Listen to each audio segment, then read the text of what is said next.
Good afternoon. Let me introduce the people who are with us here today. For those of you who don't know who someone is, to my far right, Dr. Jim Malatras, PhD doctor. To my immediate right, Michaela Kennedy Cuomo, related to me, daughter, third of three, only by age order. There is no order besides age, no preference, no degree of love, no estimate of any ability, just all equal within my eyes. To my left, Melissa DeRosa, Secretary to the Governor. To her left, Dr. Howard Zucker. To his left, Robert Mejica, Budget Director. Thank you for being here today. Today is day 71 with a question mark. The number of hospitalizations today, down. Great news. Number of intubations down, that's great news. The new COVID cases, which is a different problem than the number of people who are in hospitals. This is how many new cases are showing up every day, which has been still very high, is down to 521, and that is down. 521 takes us right back to where we started this hellish journey, right? March 20th is when we did the close down order, and where we are today is basically, with the number of new cases, is basically right where we were when we started. So it has been a painful period of time between March 20th and May 9th. The optimist would say yes, but it's only March 20 to May 9th. The pessimist would say, but a lot of pain, high cost, loss of life. The realist would be somewhere in the middle. But all of this work, all of this progress of turning that tide, of reducing the rate of infection, that's all thanks to New Yorkers and what New Yorkers did. Number of deaths, 207, still terribly high, but better. The number of deaths, 207, takes us back to almost where we started, about a week in. As the number of deaths started to increase, you could see early in March, 27 deaths, then how quickly it went up. 38, 42, 56, 76, 101, 130, 207. So just to give you a perspective of where we are today versus where we were. One of our top priorities is protecting people in nursing homes and seniors. This is where this virus feeds. It's where this virus started, when it started in the state of Washington. We have implemented many safety measures, many of which have been difficult to implement, but we did for health reasons.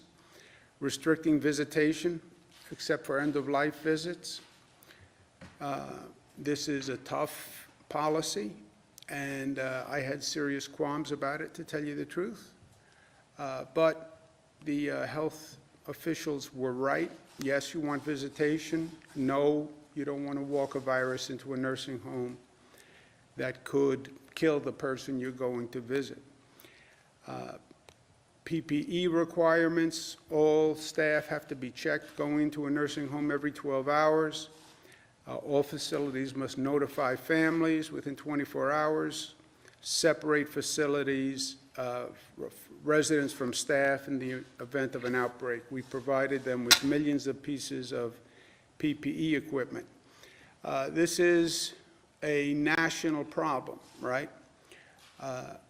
Nursing homes generally all across the country have seen the COVID virus take a high toll.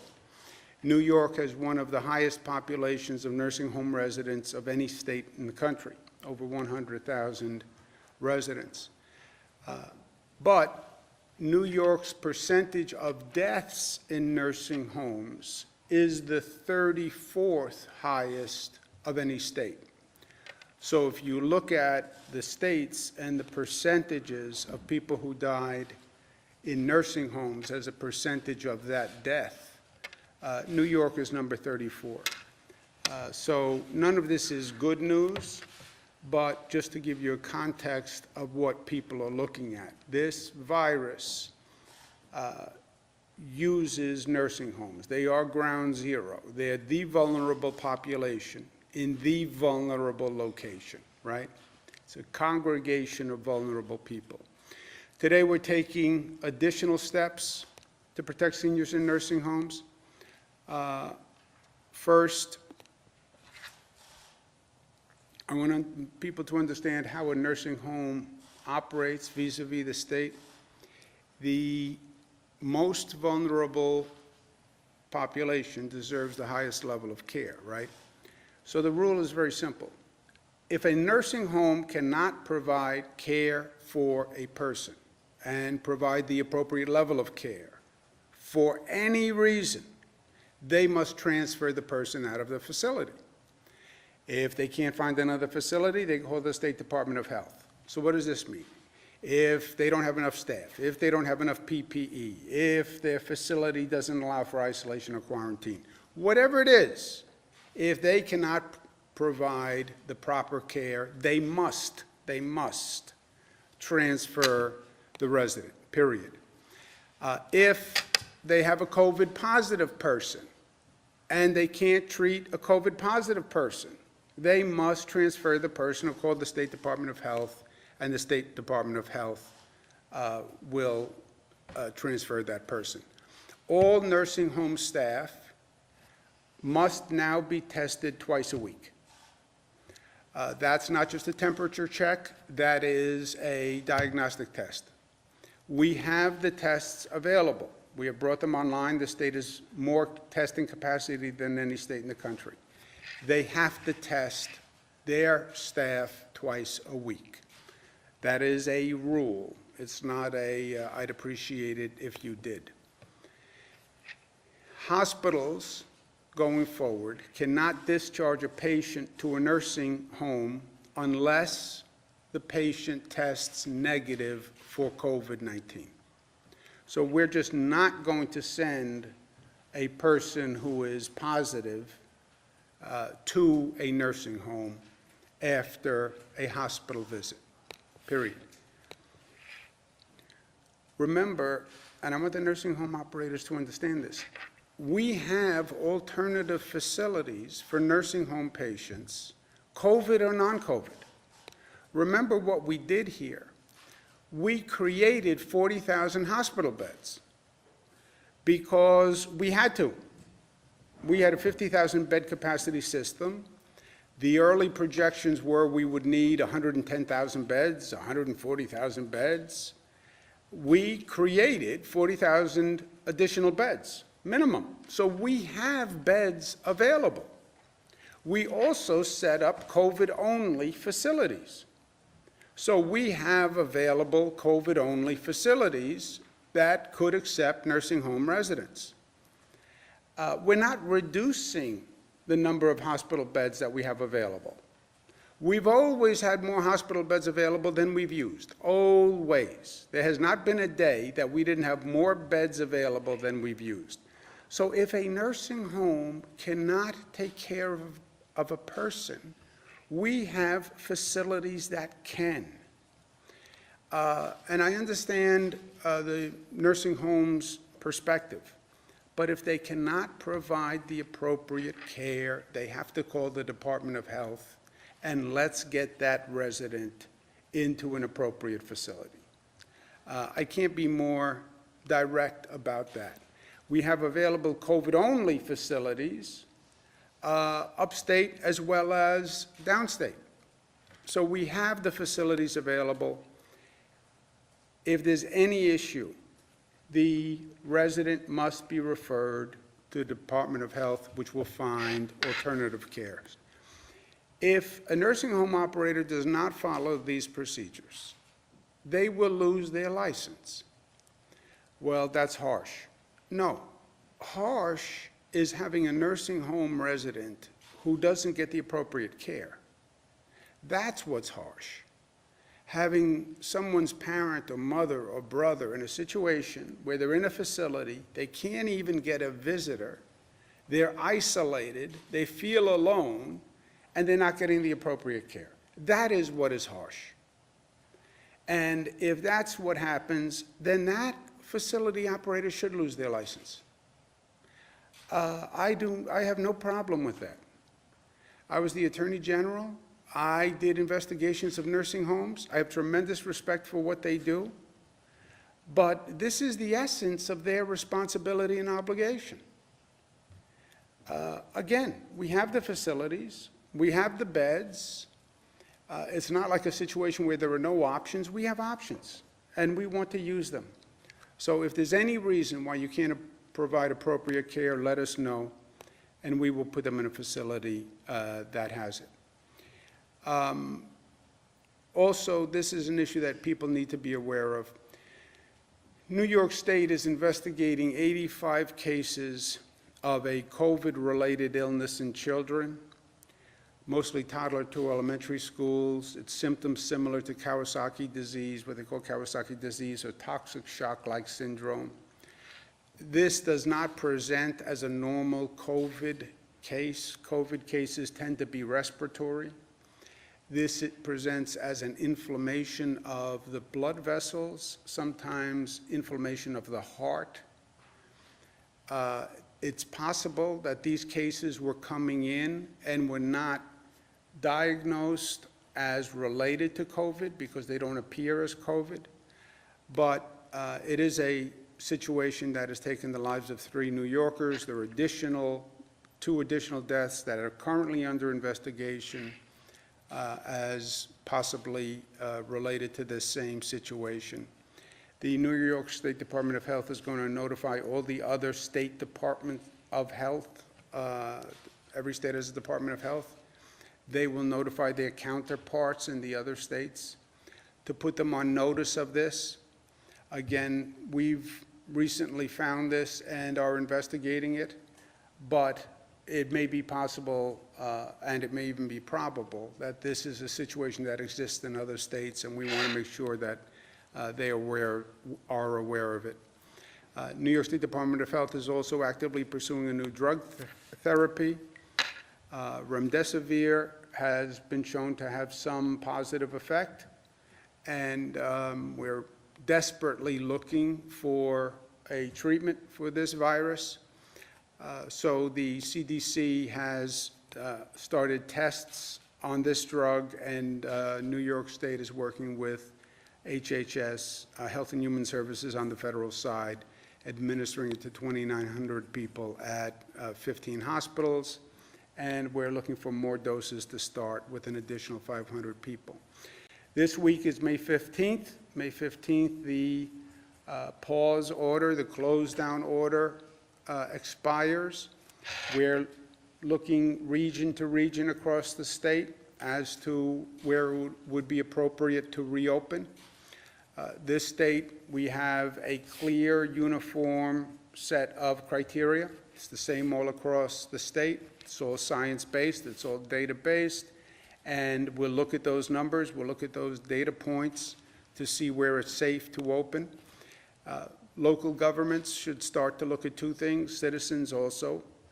Of those factors that we look at, many factors are just the rate of spread of the infection, and they're just purely linked to the rate of spread of the infection. Second set of factors looks to the capacity of local government. Do they have enough hospital beds open in case that infection rate goes up? Do they have the testing, tracing, isolation that we've all been talking about for weeks and weeks and weeks? Do they have that operation in place? And do they have a compliance function in place where when we say manufacturing businesses can open, but people must be 6 feet apart, that they can actually monitor those businesses to make sure there's compliance? So factor one are just the numbers, infection rate, et cetera. And everybody knows what that is in different parts across the state. Factor 2 is what local governments have to do to be ready, and working together with their counterparts in that region. And we'll be speaking to this more tomorrow, because May 15th comes at the end of the week. Also, this week, Washington is going to be considering additional legislation. That is essential to what we're all trying to accomplish here. The President has made it clear that the reopening is up to the states, is up to the governors, and I've been working with governors all across the country, and by and large, the people believe the governors are doing what they need to do. But you can't ask someone to do that which they cannot do, right? You can't ask someone to do something that is beyond their capacity, beyond their limits. We can handle the reopening, but every state, almost every state, has a significant financial problem because of the loss of revenue due to the economy. Just think of how a state works. You close down businesses, their income drops, they're not paying an income tax, the state's revenue drop proportionately. And that's what has happened. You look at, our economy was doing great, really great in this state. But then comes the COVID virus, and the impact on our financial plan is about $61 billion. We then have to pay for all of this COVID-related work, all this hospital work and testing and everything that's going on. That's about another $5 billion per year. We then have essential state agencies that are operating that also have taken a tremendous financial loss. The MTA operates the subways and buses, collects revenue from tolls when people go over bridges or tunnels or through tunnels. Yeah, but ridership is down 92%, and cars aren't driving and they're not paying their tolls. Tremendous revenue loss at the MTA. Port Authority, tremendous revenue loss at airports. So the economic impact is beyond anything that any state can deal with. If the federal government doesn't help the states, then you're forcing the states to cut funding, and the places where the state normally funds will suffer. If they force me to cut funding, I have to reduce the funding to schools, to local governments, and to hospitals. Why would you ever want to reduce funding to these essential agencies at this time, right? And why would you make me allocate pain among schools, hospitals, and local governments? It makes no sense at all. New York alone would need about $35 billion this year just to compensate for the total amount of losses. And when you look at Washington, what Washington has done in the past legislation they've passed, when I say they treat it like pork barrel, why? I was in Washington for 8 years in the Clinton administration.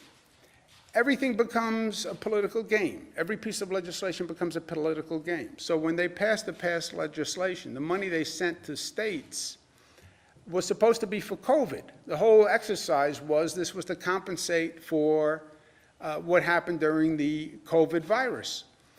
They just played politics, and everybody put money in for their home state. So when you look at what they actually accomplished, states like Alaska got like 100 times what New York got for funding, right? We got about $23,000 for every COVID case. But states that didn't have many COVID cases also received a tremendous amount of funding. Our friends in Kentucky, $337,000 for every COVID case. Yeah, we got $23,000. So it's what they've done in the past made no sense. Also, what they've done in the past is what they always, it seems, wind up doing. They bailed out corporate America. That's what they did. You look at the past legislation. They bailed out corporate America.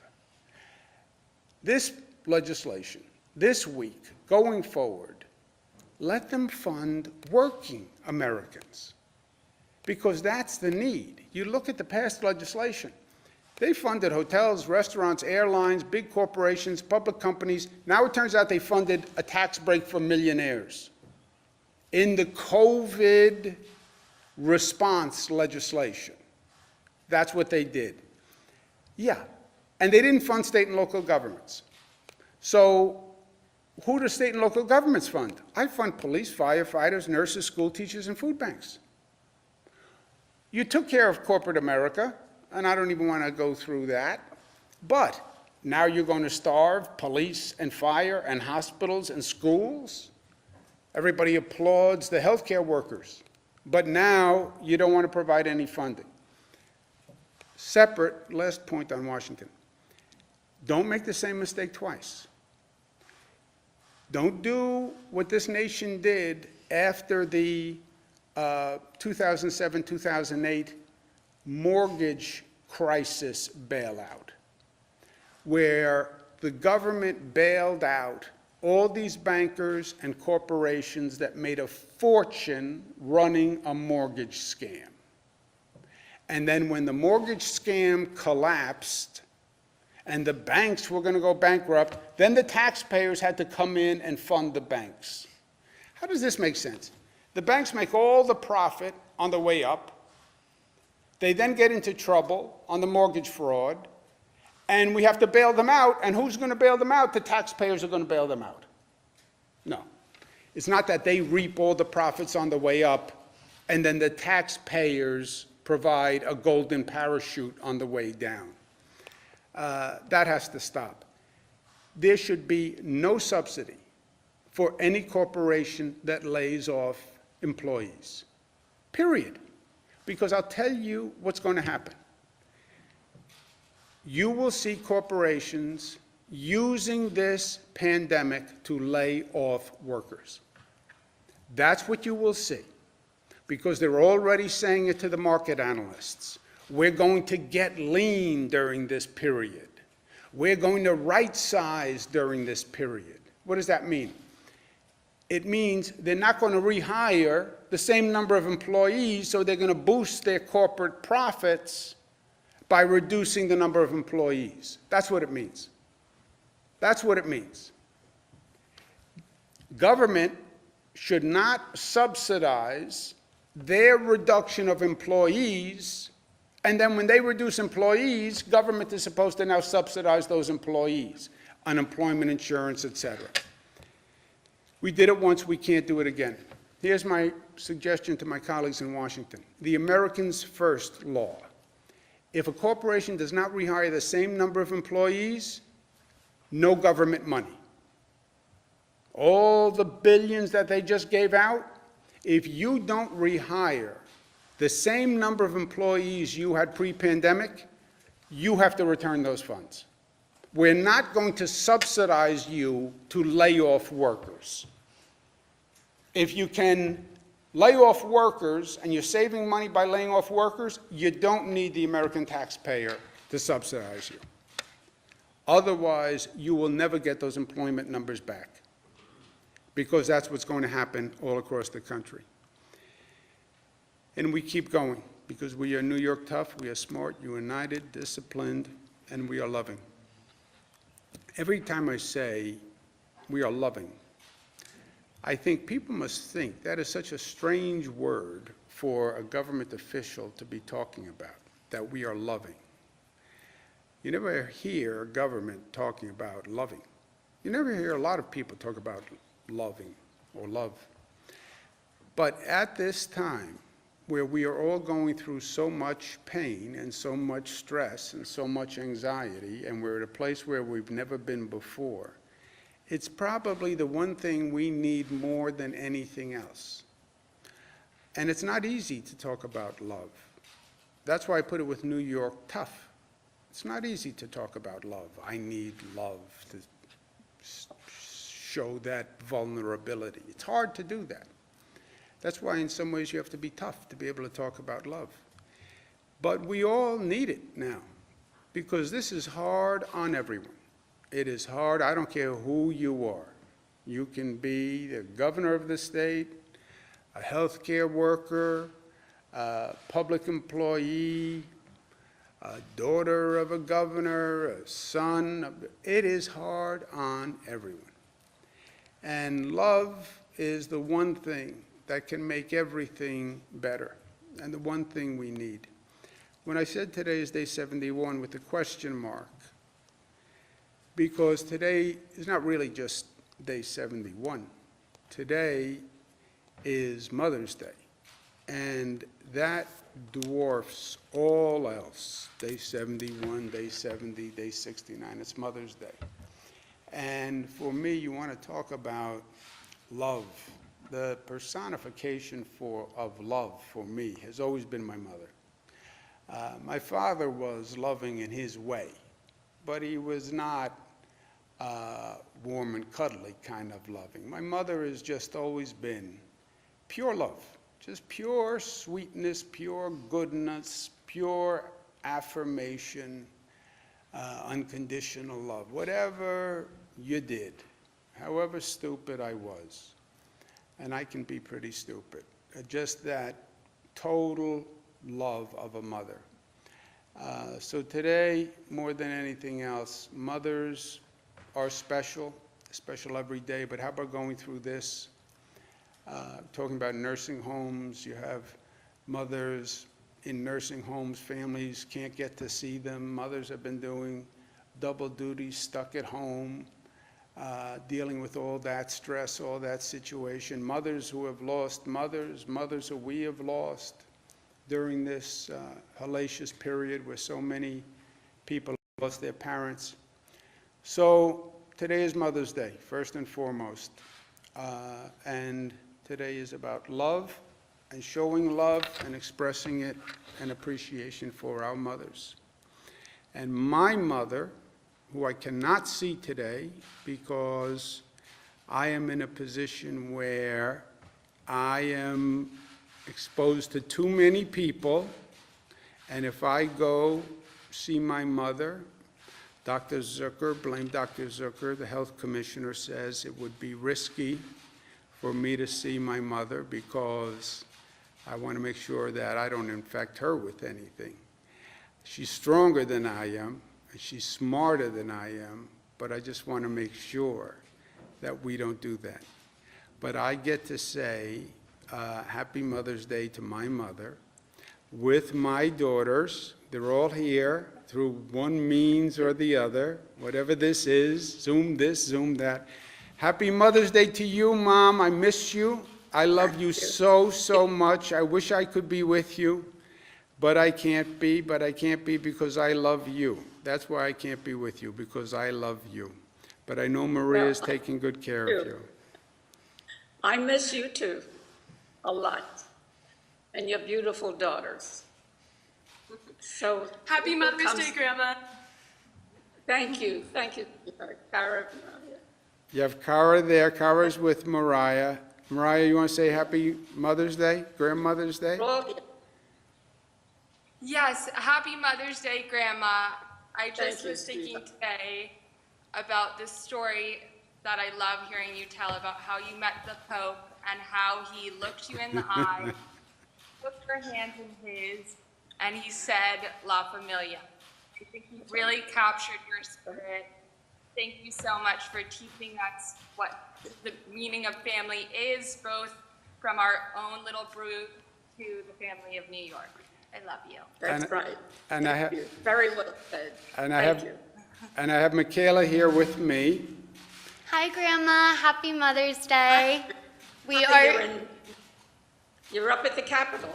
Yes, but I'm so glad to see your face. We're so grateful to have such a caring grandma and one who was a great mother and role model to our dad and aunts and uncles, and such a great mother to so many children beyond our family. So thank you. Love you so much, Grandma. Thank you for that. Thank you so much. I can't forget this, girls. I will never forget this. Well, you look good. This is going to be over, and then we're going to get back to life as normal, and we're going to have fun. And then you can spend more time with me. I know I am your favorite. I know you don't want to say that because you have Maria there. But we'll get to spend time together, and we'll look back at this, and we'll say that we're the better for it, right? That's Right? right. It's time for everything, Andrew. All right, well, you have fun there. Anything you need? Is Maria taking No, good care of you? You sure Maria's taking good care of you? I have your sister Maria here, and I have beautiful granddaughters here as well. So I'm in good company. And all the children, all my grandchildren. I am so blessed, as many mothers today are.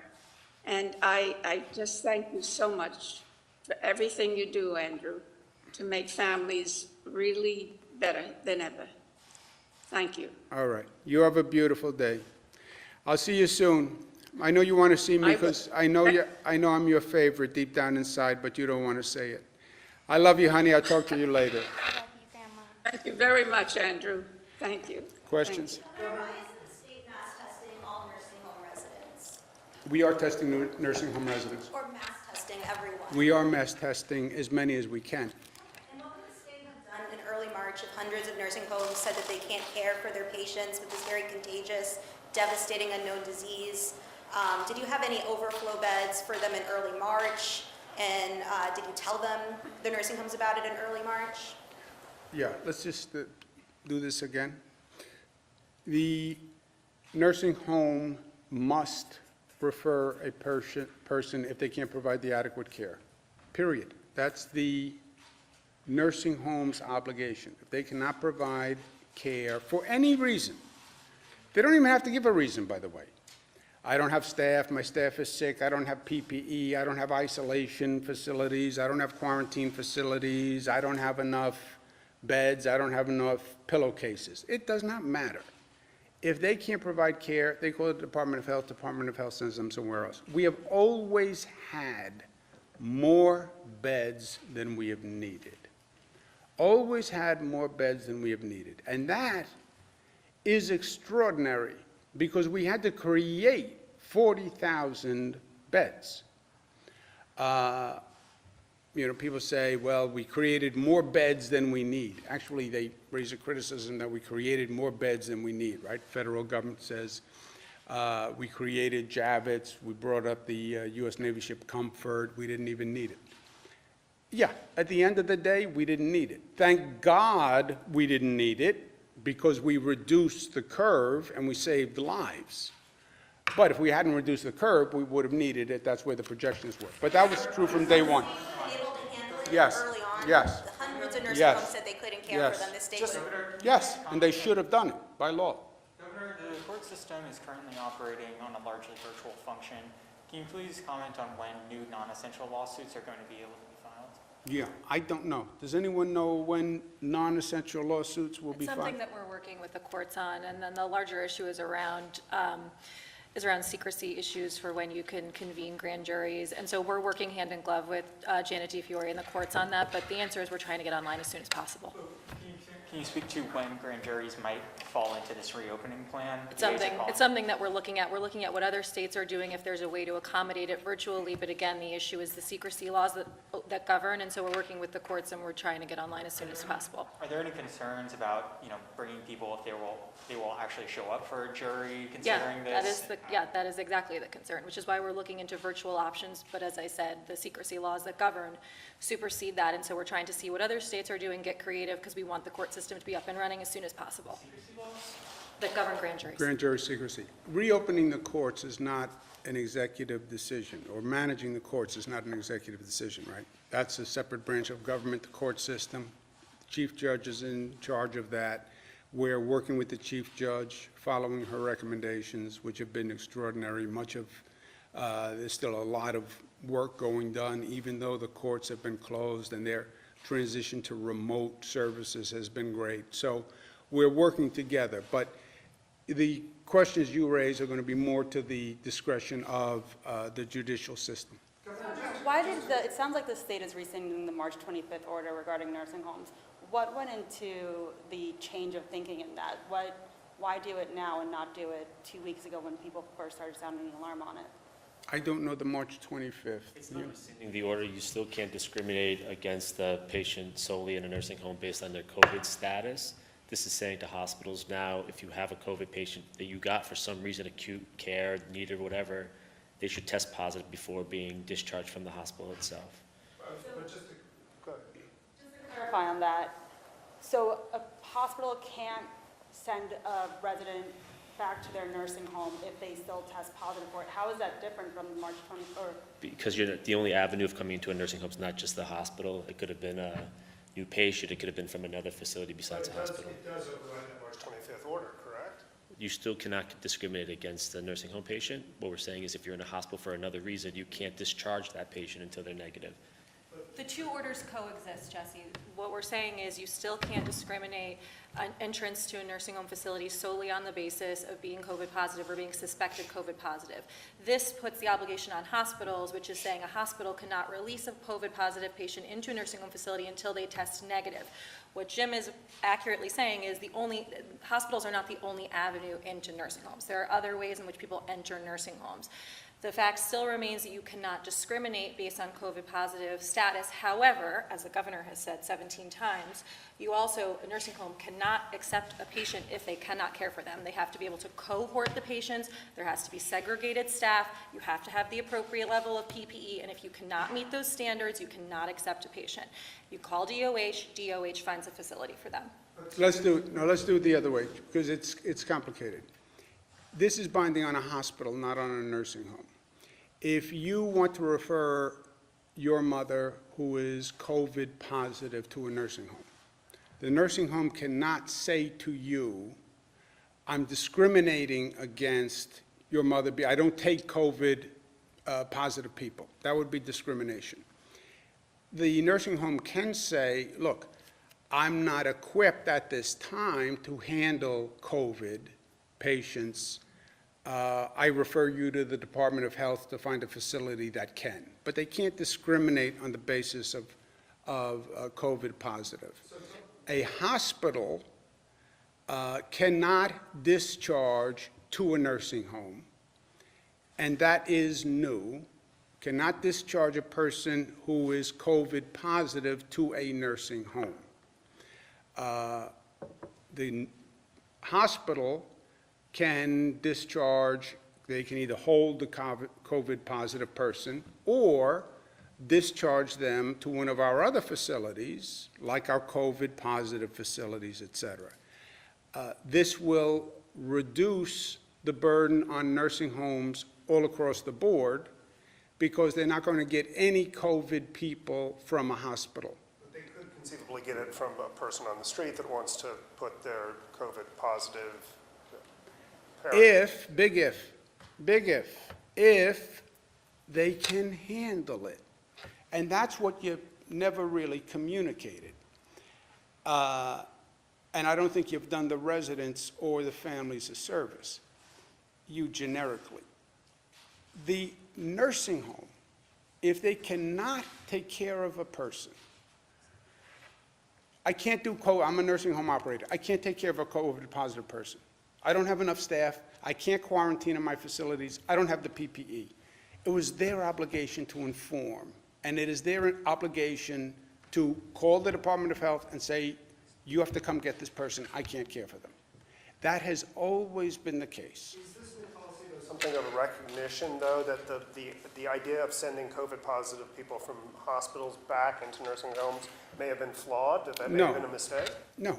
First of all, if you look at the facts, which is always fun, you can test your hypothesis on what's flawed. Look at how many residents we have in nursing homes. Look at the percentage of our deaths in nursing homes vis-a-vis other states, right? We're down by like number 34. So whatever we're doing has worked on the facts.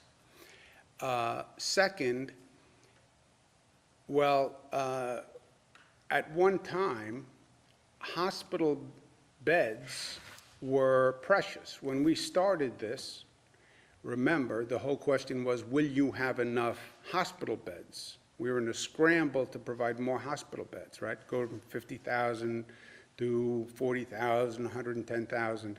So the last thing you would be doing would be gratuitously saying, we're going to keep a person in a hospital bed who doesn't need a hospital bed who could be at another facility. You would never do that. It would be reckless, it would be negligent, because you needed the hospital bed so badly. What we're saying today is, we have excess capacity all across the board.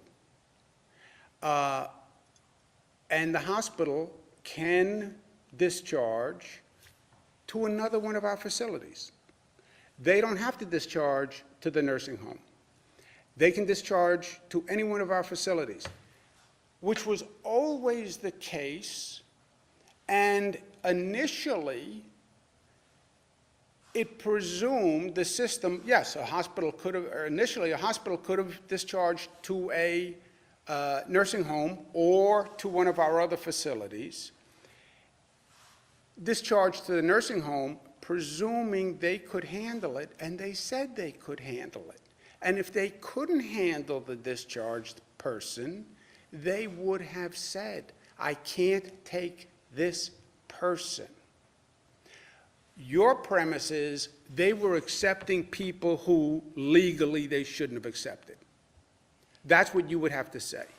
No, I guess my point is, optically, if you've used the metaphor of dry grass, right? So optically, to put a COVID-positive person who is a tinder, if you excuse the metaphor, into dry grass from a hospital into a nursing home where is this kind of vulnerable population base, the optics on that seem illogical. Well, they have positive, well, if you're right, and that facility did not have the accommodations to accept that person and isolate them and quarantine them, which is what they're supposed to do. They don't put the piece of tinder in the dry grass. You're at the other end of the facility in an isolated quarantine situation, like you are, by the way, in every other facility. When you go into a hospital, you think the hospital has just COVID people? No, the hospital is also tinder and dry grass, right? You have all sorts of people in a hospital. So you have to treat that person without infecting other people. That's what you're doing in a hospital system. That's what you're doing in any facility that has mixed populations. That's what you'd have to do in a nursing home. And if you can't do it, you say, I can't do it. And that was it. End of discussion. You say, I can't do it. You don't get the patient discharged to you. Issue on the issue of these Kawasaki-like deaths, can we get any more details on the victims themselves? I mean, obviously, this must be deeply upsetting and deeply concerning to parents. Do we have ages? Do we have regions? Do we have pre-existing Question conditions? is what we can give you without violating the health law, and I'll ask Dr. Zucker, but you're right. And the reason why we are spending so much attention to it, taking so much time on it, yeah, this is, you want to talk about Mother's Day. This is every mother's nightmare. This is every parent's nightmare. No one knew about it. Nobody was watching for it. You know, it's the same story of this virus from day one. The virus has been ahead of us every step of the way. And we've been playing catch up every step of the way. It was ahead of us when it was coming here from Europe and nobody told us. And now we thought that it wasn't affecting children, and now we find out it may be affecting children. That's why we're notifying all the other states. We've notified the CDC. We're watching it for the CDC. The CDC will communicate. But nobody knows that it wasn't here and just not diagnosed because it doesn't look like a COVID case. But Howard, is there anything else we can say? So, as the governor mentioned, there are 85 children that we're evaluating.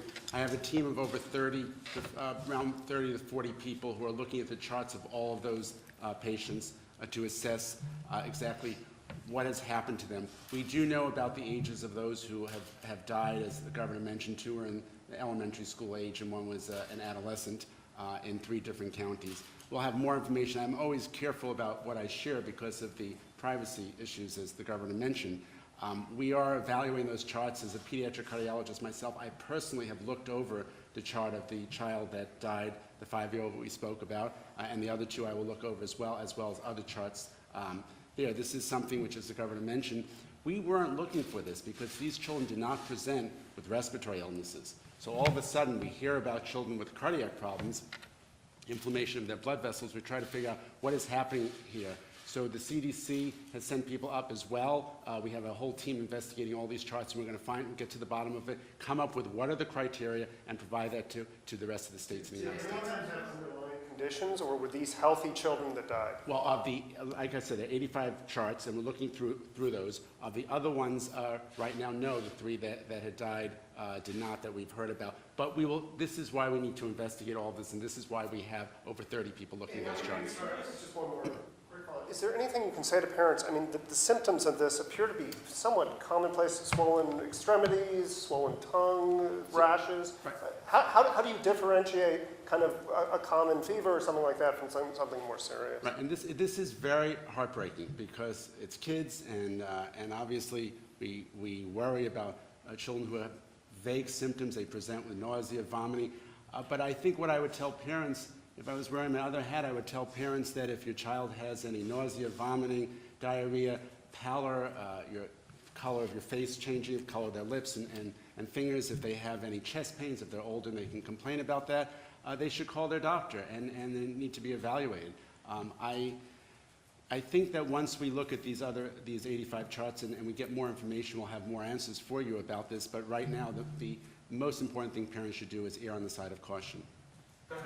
Yeah, but Jesse, you are right, and this is a delicate balance here, right?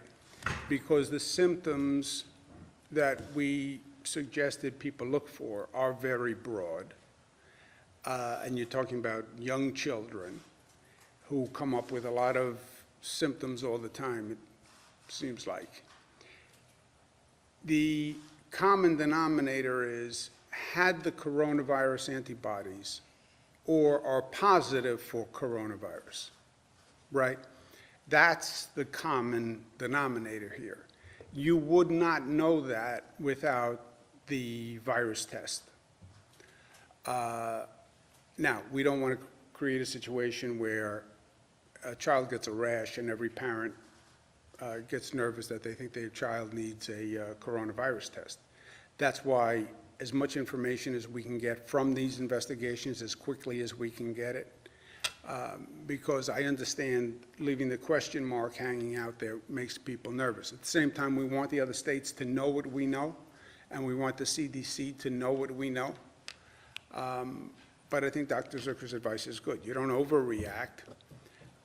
If you think your child may have been exposed to the coronavirus and there are those symptoms, well, that might be a different situation. Friday. Two elementary school and 1 adolescent death at this point. Thank you. Friday, New York City released the summons data.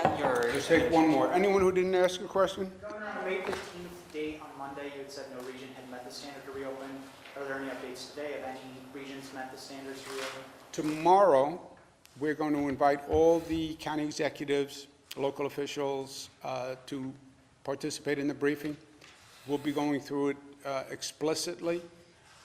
But short answer is yes, there will be regions that are eligible on the 15th. Is that right, Jim? That's correct. Are you going to split the regions at all? Like maybe take Dutchess out of the Westchester area? I think if you look at, Jim can talk to you about this afterwards, but I think if we took Rockland, Westchester out of the region still wouldn't qualify because the Dutchess numbers themselves don't qualify. But Jim can give you more information. Thank you, guys. Happy Mother's Day to everyone. Happy Mother's Day. Governor, who's cutting your hair? Are we what? I have not been in a situation where I believe that I've been exposed, and there's no reason why I would have the antibodies. Governor, who's cutting your hair?